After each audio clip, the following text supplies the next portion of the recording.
When my parents made a secret decision that shattered everything I believed about my place in the family, I spiraled, betrayed and alone. But what started as heartbreak turned into a powerful reckoning they never saw coming. My name's Claire, I'm 43, and until 6 months ago, I thought I knew who my family was, or at least I thought I knew my place in it. Being the oldest of 3 girls, I always carried the weight. I was the fixer, the one mom called when something went wrong, the one who handled hospital visits for dad, who filed the insurance paperwork when they were too confused, who watched over my younger sisters, Sarah and Megan, like a second mother while our parents worked non-stop through our childhood. I never asked for anything in return, I just did it, because that's what family does, right? So when I got the call last winter, the one where Megan told me mom and dad had finalized the estate stuff without me, I didn't even understand what she meant at first. I laughed a little, thinking she was being dramatic, until she said, "They put the house in mine and Sarah's names. Claire, your name's not on anything." I remember just standing there in my kitchen with the phone pressed to my ear,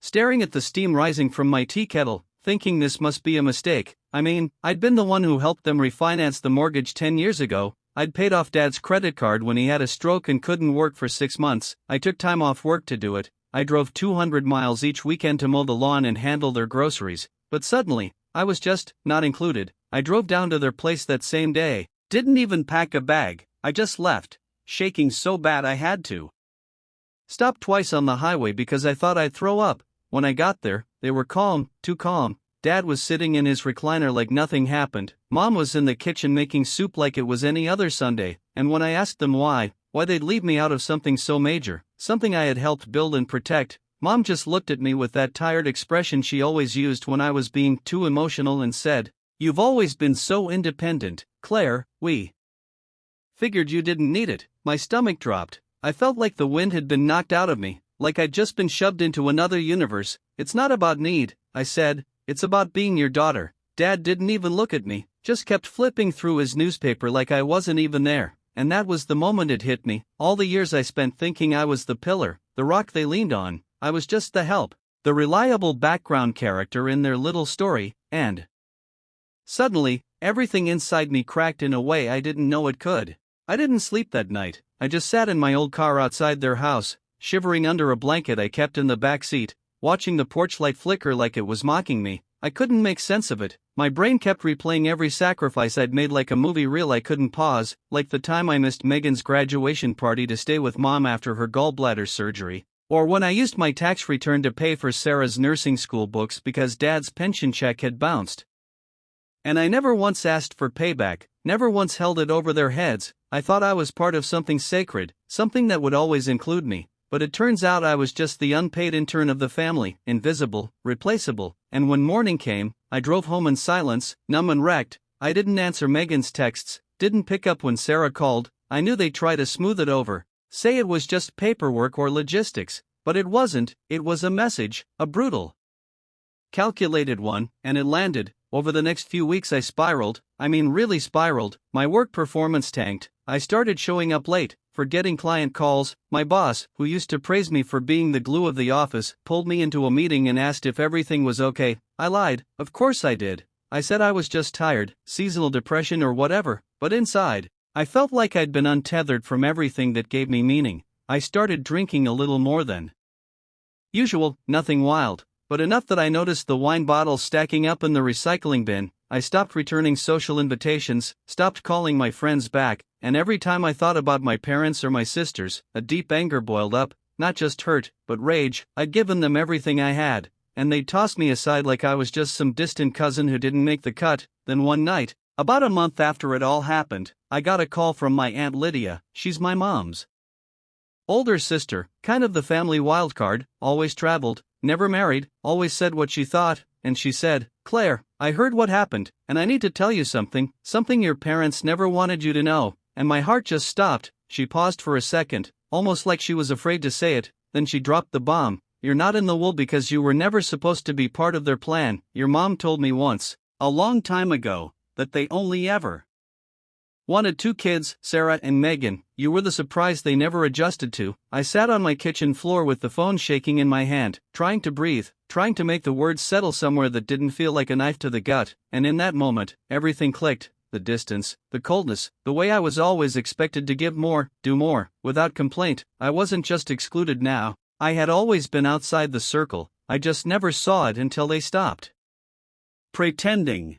I didn't cry after Aunt Lydia hung up, not at first. I just sat there staring at the tile like if I looked hard enough, I'd find some kind of answer written in the grout, something that made this all make sense. But there was nothing, just silence and the low hum of the fridge, and then it hit me, all at once, like a dam breaking behind my ribs. I sobbed so hard I couldn't catch my breath, the kind of crying that comes from somewhere deep, where all the unspoken things live, where all the years of trying and hoping and pushing through get stored like old furniture in a dusty attic. And after I ran out of tears, I started thinking, really thinking, about what I was going to do, because I couldn't just let them win, I couldn't just slink away and keep playing the part they wrote for me. I deserved better, even if they didn't think so. And I decided I was going to start with the one thing they always underestimated: information. I called a lawyer, someone I trusted, a friend of a friend, who specialized in estates and probate, and I asked her to look into the property transfer, not to contest it, not yet, but just to see if anything had been done under the table, because my gut told me this wasn't just about family drama, it was about control, about hiding something. And she called me back a week later with a tone in her voice I hadn't heard before. She said, "Claire, something's off here. The deed transfer looks rushed, and there's a line item from your father's old business account that shows a significant withdrawal around the same time, like 30 grand. My jaw dropped. I had no idea Dad even had money left from the business. He'd told us years ago he'd lost it all when he retired. And then I remembered something, a folder in the back of his filing cabinet that I'd seen once when I was helping organize their paperwork. It had numbers, invoices, something about a storage unit. And that night I drove back down. I didn't tell anyone, I just showed up and waited until they were asleep. I still had a key, of course I did. I was the one who used to feed their cat when they traveled. I crept into the house and found the cabinet, pulled open the bottom drawer, and there it was, just like I remembered, the folder marked Old Biz, and inside it, receipts, keys, and a rental contract for a storage unit in Dad's name, one town over. I couldn't believe they'd been hiding something this big, something they clearly didn't want me to find. And as I drove to the storage facility the next morning, heart pounding, hands shaking, I knew I was standing at the edge of something huge, something that could change everything if I had the guts to open the door and face it. The guy at the storage place barely looked at me when I handed him the key and rental ID, just pointed me down the hall to unit 247 and told me to make it quick because they were closing in 20 minutes. I walked down that cold, echoey corridor like I was walking into a tomb, every step louder than the last, my stomach doing flips, my brain trying to convince me it was probably just some old office junk or broken furniture. But deep down I knew it wasn't. I opened the unit and nearly dropped the flashlight when I saw what was inside: boxes, dozens of them, neatly labeled and stacked, full of documents, checks, folders with my dad's handwriting on them, and in the corner, a rusted metal cabinet with a lock that had clearly been broken and reattached a few times. I cracked it open and found something I never expected: ledgers, detailed ones, tracking money over the course of nearly 15 years. And not just personal expenses, but checks written out to Sarah and Megan, labeled as future compensation. One even had a sticky note that said, "Advance for Sarah's house, keep quiet." My hands were shaking as I flipped through them, seeing the sheer volume of cash that had moved through accounts I thought had been shut down. And then, near the bottom, was a folder with my name on it, thin, barely anything in it except a single letter, handwritten by my dad, dated 2 years ago, and it said, "Claire, if you're reading this, it means things didn't go the way I hoped. I always admired your strength, but your mother and I made decisions we thought were right for the family, even if they hurt you. I'm sorry if you ever felt excluded, but we had to make hard choices." I read it 5 times, trying to understand what kind of logic he used to justify lying to me for decades, funneling money to my sisters while leaving me out of everything, calling it hard choices like I was some stranger they had to cut loose. And then I noticed something else, at the very back of the folder, a receipt for a wire transfer, $75,000 to an unknown name, sent just 3 months before the estate was finalized. And that's when it hit me. They weren't just excluding me out of spite or neglect, they were covering something up, something that cost them a lot of money, and I was getting too close to the truth. I took photos of everything, every page, every check, every note, and drove home in silence, heart pounding so hard it echoed in my ears. I didn't know what I was going to do yet, but one thing was for sure: they thought I'd disappear quietly, that I'd accept their twisted version of loyalty and love. But they forgot who they raised, they forgot that I don't back down. I spent the next week doing nothing else but digging. I cross-referenced the wire transfer name with every contact I could find in Dad's old phone records, tracked emails, looked through public databases, and finally found it, a man named Harold Klein, an old business partner from Dad's failed construction company. And when I called the number listed on the corporation registry, a tired voice answered, said hello, like he hadn't expected anyone to call him ever again. I told him who I was.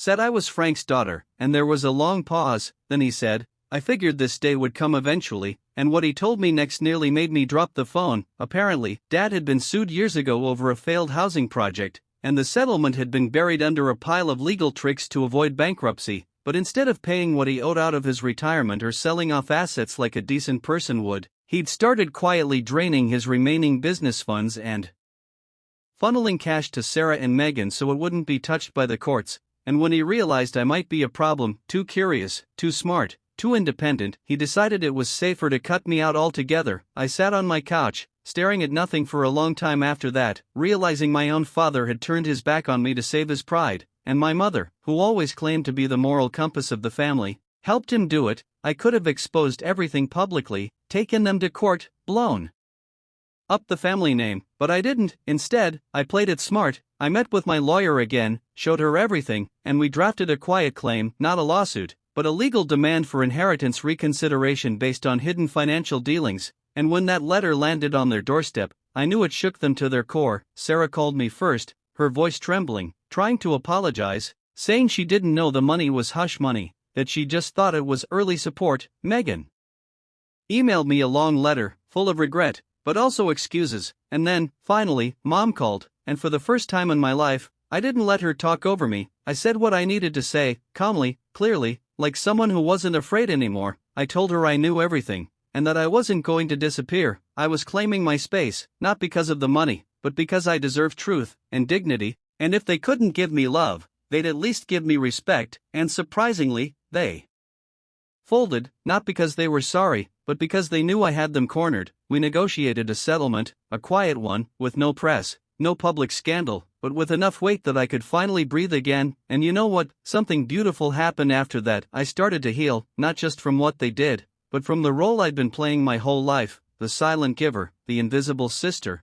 the one who never asked for anything. Now I ask, now I take up space, and for the first time ever, I'm not the family's backbone. I'm my own damn tree, rooted and standing tall, and that feels better than any inheritance ever could. When a grandmother realizes her family no longer sees her as part of their world, just a holiday text contact, she begins to unravel years of quiet sacrifice. But what starts as heartbreak turns into a powerful reckoning they never expected. My name's Eleanor, I'm 67 years old, and I didn't cry when I realized I wasn't invited to my own granddaughter's graduation party. I just stood there in the kitchen holding my phone, blinking at the group photo they posted on Facebook, all of them grinning under that big backyard tent I helped pay for last year when my son David said money was tight. And it wasn't just the photo, it was the comments. All the little replies like, such a beautiful day with the whole family, and so grateful to have everyone here, everyone except me. And I guess that was the moment it really hit. I wasn't part of the core anymore. I wasn't someone they remembered when they planned things. I was just the person who mailed birthday checks and sent thinking of you texts they hard reacted to when they remembered. I sat down at the kitchen table, same one I've had for 30 years,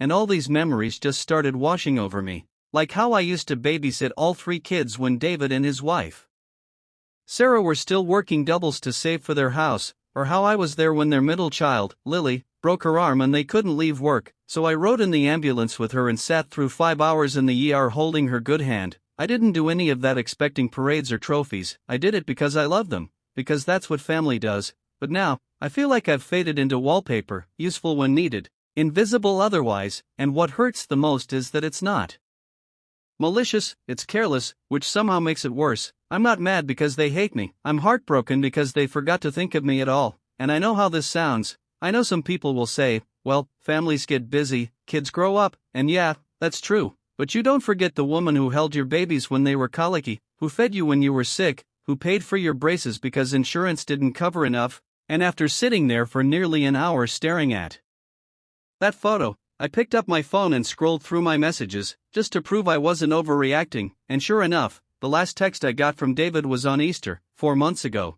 thanks for the card, Mom, hope you're well, not even a call, and I didn't answer it back then because I thought I'd see them soon, but apparently soon doesn't exist anymore, and that night, I sat in my recliner, alone in the quiet house I worked my whole life to keep warm and welcoming, and I made a decision. I wasn't going to cry or beg for attention, I was going to make them remember me, not the lady who sends gift cards, but the woman who built this family from grit and grace, who gave up dreams and sleep and money and pride, and who still has more fire in her than they'll ever know. The next morning I woke up with a kind of sharpness in my chest, not pain exactly, more like purpose, something I hadn't felt in a long time. I went out to the shed behind my house, same old one Frank built back in '89 before his knees gave out, and I dragged out all the dusty storage bins I'd been meaning to sort for years. Inside were photo albums, letters, newspaper clippings, all the stuff that told the real story of this family, not the Facebook highlight reel, but the messy, raw, real truth of what we'd been through. And I spent the whole afternoon digging through memories, finding pictures of David and Sarah when they had nothing but each other and 2 cheap mattresses on the floor. I found the receipt from when I co-signed their first car loan because their credit was shot after medical bills, found birthday cards the kids made me when they were little, full of crayon hearts and glitter that still clung to the edges like stubborn reminders of when I actually mattered, and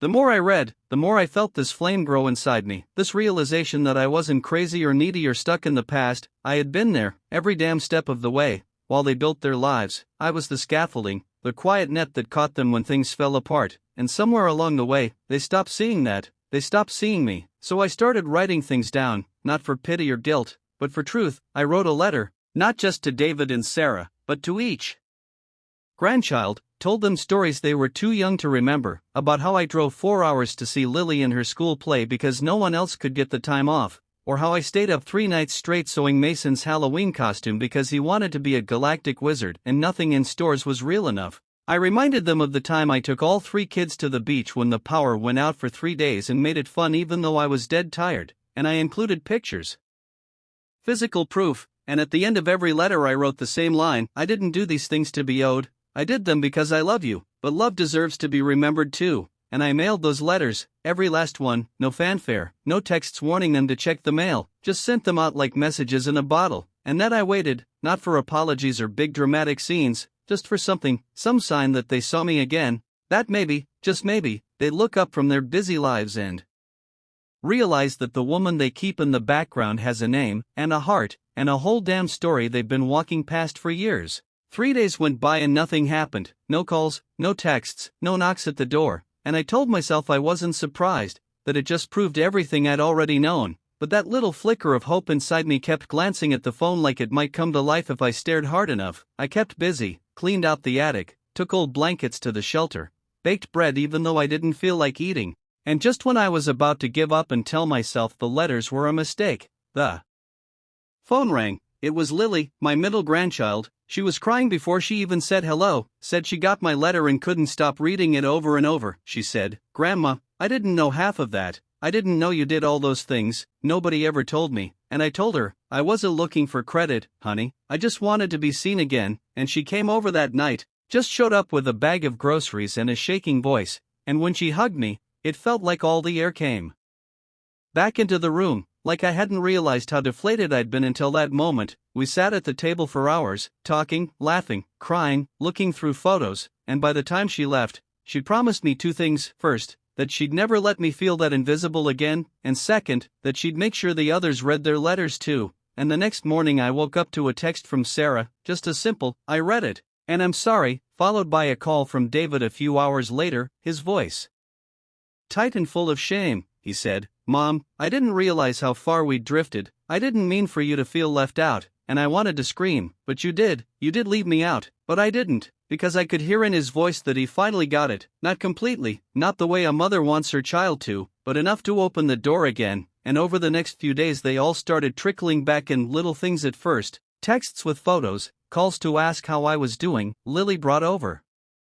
dinner one night and stayed to help clean the garage. Mason stopped by with his new girlfriend just to say hi, and I felt something shift, not everything, not all at once, but the beginning of something real again, like they were finally remembering not just that I was here, but who I was. And it wasn't perfect, but it was honest, and that meant more than anything. A week later they surprised me, and I mean really surprised me. It was a Saturday morning and I was out back watering the tomatoes when I heard all this commotion coming from the driveway. I peeked around the corner and there they were, all of them, David, Sarah, the grandkids, even little Emily who usually hates waking up before noon on weekends. They had balloons and boxes and folding chairs and a grill in the back of David's truck. I stood there frozen, garden hose still running, thinking maybe I was dreaming, and then Lily ran up and hugged me and said, "We're having a party, Grandma, a real one, just for you." I wanted to tell her I didn't need a party, that I didn't want a pity celebration, but when I looked into her face, I could tell this wasn't about guilt, it was about gratitude.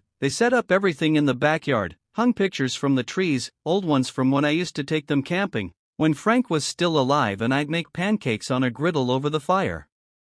While David tried to keep the kids from falling in the lake, they even played music I used to dance to in the kitchen, and at one point, when the sun was just starting to dip and the sky turned that soft lavender, David stood up and tapped his glass and said something I'll never forget. He said, "We forgot, Mom, we forgot how much you gave, how much you still give, and we want you to know, we see you now." And I didn't cry right then. I smiled and nodded and raised my glass, but later that night, when the yard was quiet and the chairs were folded and everyone had gone home, I sat under that same tree with all the pictures still swaying in the breeze and let the tears come, because it wasn't just about being remembered, it was about finally feeling like the story I'd lived was real to them, not just a background they moved through, but something sacred they finally saw, and I realized that sometimes people don't know what they've lost until you show them what was there all along. And I'm not naive, I know life gets busy again, I know texts will still come late and plans might be missed, but now there's something different. A thread has been rewoven, and I can feel it, strong and real, and it makes every lonely year worth this moment. A few months have passed since that day in the backyard and things aren't perfect. I still have days where the phone doesn't ring, and the house feels too quiet, but there's a difference now, a real one, not just in them, but in me too. I stopped waiting around for someone to include me. I started showing up for myself in ways I hadn't in years. I joined a local storytelling group at the library, nothing fancy. Just a few of us older folks who get together on Thursdays to share memories and coffee, and it turns out I'm good at it. People listen when I talk, they laugh, they cry, they remember their own mothers and grandmothers, and I realized that just because my kids forgot my chapters for a while doesn't mean the book closed, it's still being written, and I get a say in what the next pages look like. Lily comes by almost every week now, sometimes just to sit on the porch and do nothing, sometimes to tell me about her job or her new apartment or her boyfriend who apparently can't cook rice to save his life. Mason's even asked me to help him with a school project on family history, wants to record my voice telling stories from when I was young, and I swear when he said that, I felt something click into place inside me, like a piece of my heart that had been loose for too long finally settled. And David, well, he's trying. We still have our awkward moments, he still checks his phone too much when we talk, still forgets to follow up sometimes, but he's trying, and I can see it in his eyes now. He's not just checking off boxes with me anymore, he's looking, really looking, and that means more than I can say. Last week he brought over a framed photo from the party. It's all of us standing in the yard under the lights, and in the center, there I am, not off to the side like I always was in every other family photo, but right in the middle, smiling like I never forgot who I was even when they did, and that photo sits on my mantle now, not as proof of a perfect family, but as a reminder that even forgotten roots can grow back strong if you give them light, and if you're patient enough to remind the people you love that you were never just the background, you were the foundation, and foundations don't crumble when they're made of love. Thanks for watching. If you liked the story, hit like, subscribe, and stay tuned for more crazy twists. See you in the next one.